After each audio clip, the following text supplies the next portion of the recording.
Halo semuanya, buat kalian yang berkecimpung di dunia rintisan pendidikan atau industri kreatif, pernah nggak sih ngerasain pas tim lagi kejar-kejaran sama deadline, aset visual atau materi promosi malah tercecer? Tim desain kebingungan nyari file mentahan di mana, atau malah koordinasinya menumpuk di obrolan aplikasi perpesanan pribadi secara informal. Yuk kita bedah masalahnya bareng-bareng.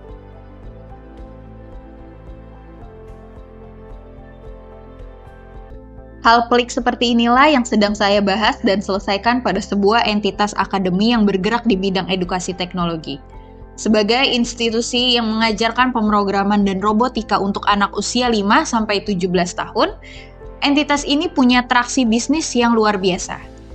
Dengan lebih dari 200 siswa aktif dan kerjasama dengan sekolah-sekolah ternama, divisi kreatif dituntut untuk memproduksi materi promosi visual yang tangkas dan meyakinkan.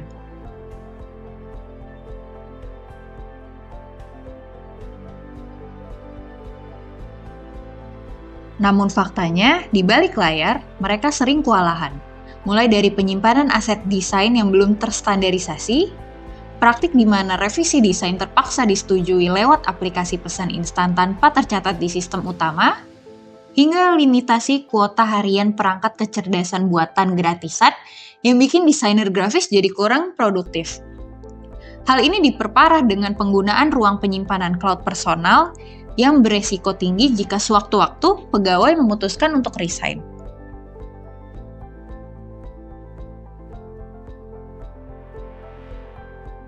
Untuk mengatasi tantangan ini, saya merancang sebuah strategi perombakan tata kelola digital secara menyeluruh. Fokus utamanya adalah membangun sistem manajemen pengetahuan terpusat yang merapikan penyimpanan aset, mengamankan data perusahaan secara mutlak, serta merekomendir penggunaan perangkat kecerdasan buatan premium tingkat korporat. Kita juga akan menertibkan alur komunikasi agar tidak ada lagi pekerjaan yang tercecer. Yuk kita bahas tuntas strateginya dari awal sampai akhir. Kalau kita lihat peta makro saat ini menggunakan analisis lingkungan, potensinya sangat besar. Data statistik mencatat ada lebih dari 66 juta jiwa penduduk Indonesia di rentang usia 5 hingga 19 tahun. Ditambah lagi, penetrasi internet yang menyentuh angka sangat tinggi dan didominasi oleh generasi muda, audiens kita adalah generasi yang melek teknologi, menuntut kecepatan informasi, dan punya otentisitas visual yang tinggi. Sektor pendidikan teknologi dituntut gesit, tidak bisa lagi pakai cara-cara konvensional, apalagi dengan adanya tuntutan dari kebijakan nasional terkait literasi digital. Di sisi lain, tantangan persaingan menunjukkan ancaman yang cukup ketat, mulai dari maraknya kompetitor baru, hingga materi belajar digital gratis di internet yang menjadi produk substitusi kuat. Kekuatan tawar orang tua murid juga tinggi, menuntut kualitas promosi visual yang profesional dan lebih meyakinkan. Lewat analisis rantai nilai, kita bisa lihat kalau aktivitas utama seperti operasional edukasi harian, distribusi, dan publikasi karya sangat bergantung pada suplai desain dari divisi kreatif. Begitu pula dari sisi manajemen sumber daya manusia yang masih memerlukan perbaikan kultur, kalau ruang gerak desainer dibatasi perangkat terbatas dan file yang berantakan, jelas entitas ini akan tertinggal dari kompetitor mapan lainnya.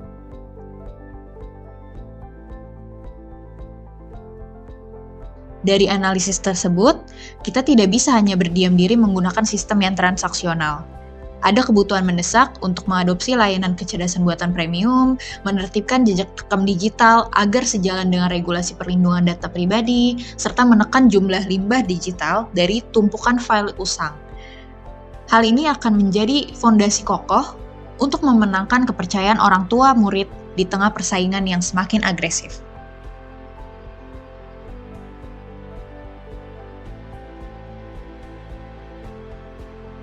Langkah perbaikan ini kita rancang secara komprehensif, mencakup 4 tingkatan strategi mulai dari korporat, bisnis, fungsional, hingga operasional.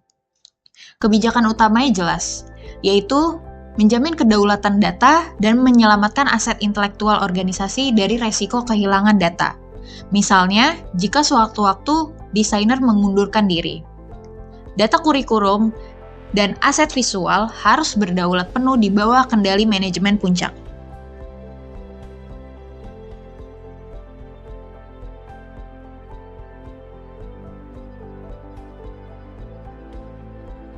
Dari pemetaan yang telah dikolaborasikan dengan peluang eksternal, saya merumuskan 4 strategi taktis. Pertama, memanfaatkan kekuatan internal untuk menangkap peluang pasar melalui pengembangan repositori digital terpusat dan pembuatan taksonomi direktori baku. Kedua, memperbaiki kelemahan internal dengan modernisasi alat produksi, pengadaan lisensi premium, serta integrasi fitur notifikasi otomatis pada sistem operasional. Ketiga, menggunakan kekuatan internal untuk memitigasi ancaman melalui sentralisasi aset intelektual dan penerapan pembatasan hak akses bertingkat. Keempat, strategi defensif berupa penegakan kepatuhan tata kelola digital, menerbitkan standar prosedur baru, serta menolak mentah-mentah tautan penyimpanan personal sebagai penyerahan tugas yang sah.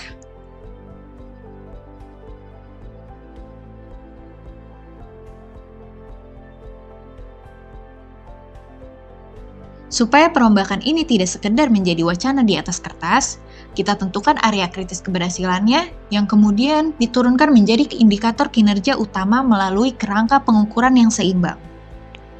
Dari sisi keuangan, kita pastikan pengeluaran infrastruktur dan lisensi teknologi tepat sasaran, menekan biaya operasional yang terbuang sia-sia akibat hilangnya aset.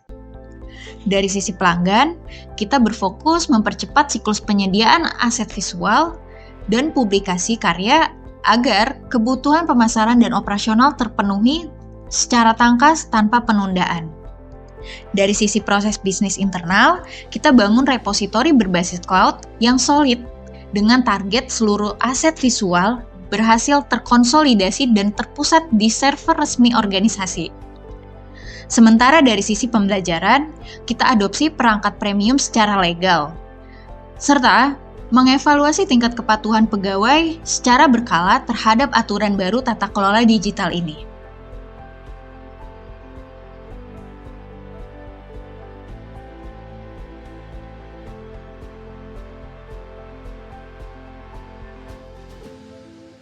Bagaimana cara kita menyelaraskan inisiatif ini di dalam tim? Secara vertikal, kita petakan perannya dengan jelas. Manajemen eksekutif menyetujui anggaran dan perancangan sistem.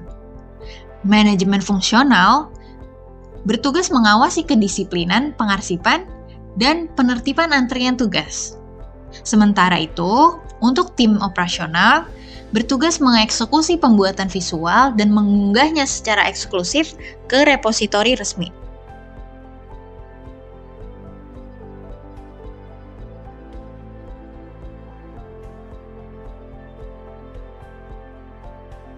Secara horizontal, kita rapikan ritme kerja lintas departemen agar tidak ada lagi inisiatif yang tumpang tindih.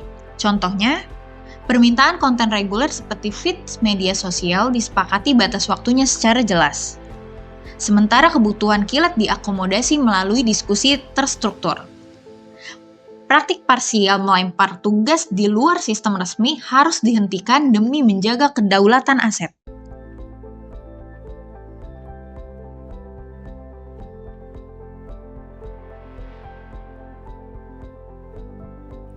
Kalau kita petakan aset teknologinya, sistem manajemen pengetahuan terpusat menempati posisi strategis karena menjadi fondasi diferensiasi kompetitif utama ke depan. Perangkat premium difokuskan untuk melipat gandakan kapasitas produksi desainer grafis. Kemudian, untuk modul sistem operasional utama berada pada posisi krusial yang menopang data inti siswa dan keuangan.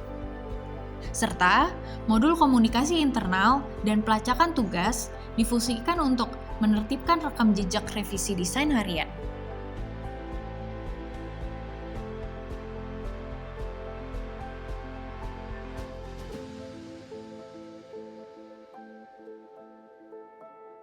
Semua inisiatif perombakan tata kelola ini akan dieksekusi secara bertahap di sepanjang tahun 2026 tanpa mengganggu proses operasional maupun layanan bimbingan belajar yang sedang berjalan.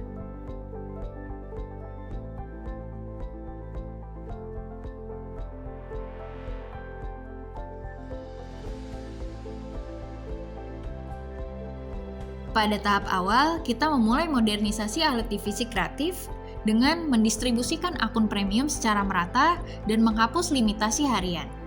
Berikutnya, kita kencangkan kedaulatan data dengan migrasi aset ke repositori resmi, menata taksonominya, dan mengunci unduh massal menggunakan hak akses bertingkat.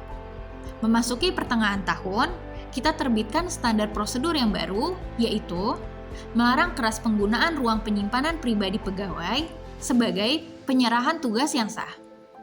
Dan di tahap akhir, giliran integrasi notifikasi sistem operasional yang dikembangkan untuk memusatkan pelacakan pekerjaan.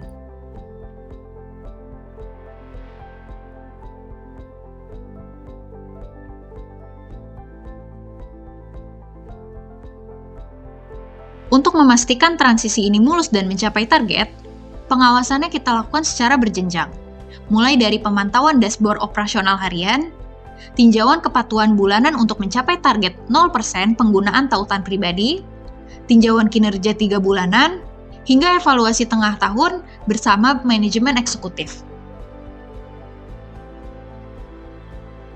Kesimpulannya, perombakan tata kelola ini menjadi langkah yang sangat krusial.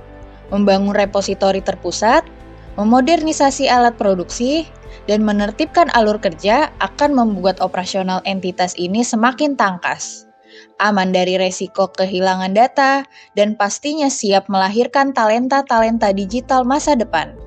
Terima kasih sudah mengikuti pembahasan ini sampai selesai. Kalau kalian punya pengalaman, masukan, atau pertanyaan seputar tata kelola sistem informasi, tulis di kolom komentar ya. Jangan lupa untuk like dan subscribe. Sampai jumpa di video berikutnya.